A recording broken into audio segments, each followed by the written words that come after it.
नमस्कार दोस्तों। आज हम लोग विस्थापन अभिक्रिया के बारे में पढ़ेंगे, यानी डिस्प्लेसमेंट रिएक्शन के बारे में जानेंगे। तो देखिए, क्वेश्चन है विस्थापन अभिक्रिया किसे कहते हैं। तो चलिए जानते हैं कि विस्थापन अभिक्रिया किसे कहते हैं, विस्थापन अभिक्रिया का क्या परिभाषा होता है। ऐसी अभिक्रिया जिसमें अधिक अभिक्रियाशील तत्व कम अभिक्रियाशील तत्व को उसके यौगिक से विस्थापित कर देता है, विस्थापन अभिक्रिया कहलाता है।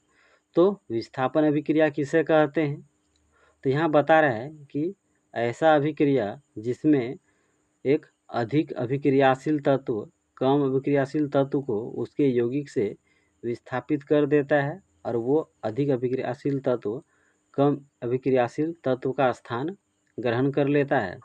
तो ऐसे अभिक्रिया को विस्थापन अभिक्रिया कहते हैं। विस्थापन अभिक्रिया को आप बहुत ही आसानी से समझ सकते हैं। सबसे पहले आपको एक चीज़ याद करना है कि विस्थापन माने क्या होता है। विस्थापन का मतलब होता है हटाना। विस्थापन करना माने क्या होता है, हटाना। तो इसमें क्या होता है कि जो अधिक अभिक्रियाशील तत्व होता है वो कम अभिक्रियाशील तत्व को उसके यौगिक से विस्थापित कर देता है, यानी हटा देता है। तो इसलिए इस अभिक्रिया का नाम विस्थापन अभिक्रिया पड़ा है। तो आप समझ गए कि विस्थापन अभिक्रिया किसे कहते हैं। तो ऐसा अभिक्रिया जिसमें एक अधिक अभिक्रियाशील तत्व कम अभिक्रियाशील तत्व को उसके यौगिक से विस्थापित कर देता है, यानी हटा देता है, और खुद वो उस कम अभिक्रियाशील तत्व के स्थान पर आ जाता है। तो ऐसे अभिक्रिया को विस्थापन अभिक्रिया कहते हैं। यहाँ पे मैंने 2 उदाहरण लिखा है। इन दोनों उदाहरण को देखने के बाद आप और भी आसानी तरीके से विस्थापन अभिक्रिया को समझ जाएंगे। तो देखिए, यहाँ उदाहरण में क्या है, Fe+CuSO4 यानी Fe लोहा कॉपर सल्फेट से अभिक्रिया करके क्या बना रहा है, FeSO4+Cu, यानी फेरस। यहाँ पे पहले था कॉपर सल्फेट। जब कॉपर सल्फेट से लोहा यानी आयरन अभिक्रिया किया तो क्या बन गया, फेरस सल्फेट बन गया और कॉपर अलग हो गया। तो इस उदाहरण में आप क्या देखिए कि देखिए, पहले लोहा जो है अलग है और कॉपर जो है सल्फेट के साथ है, लेकिन यहाँ पे देखिए कॉपर अलग हो गया है और सल्फेट के साथ कौन आ गया है, लोहा आ गया है।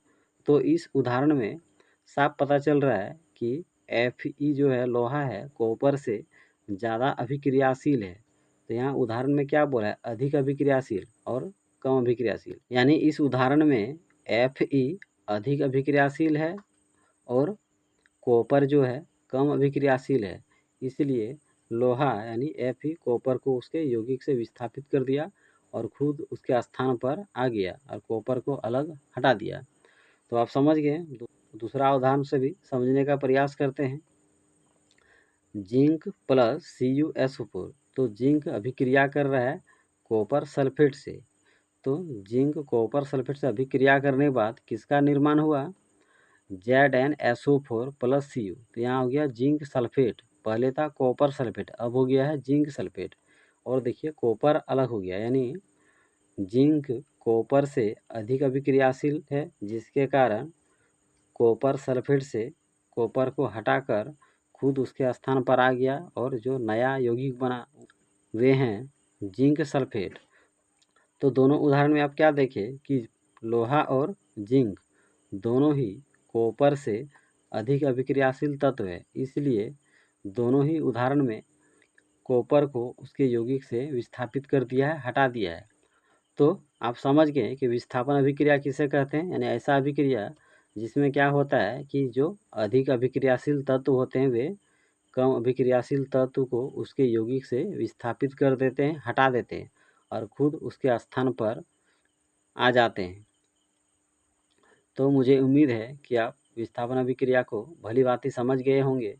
तो अगर मेरा वीडियो आपको अच्छा लगता हो तो मेरे वीडियो को अपने दोस्तों में ज़रूर शेयर करें, मेरे यूट्यूब चैनल को ज़रूर सब्सक्राइब कर लीजिए।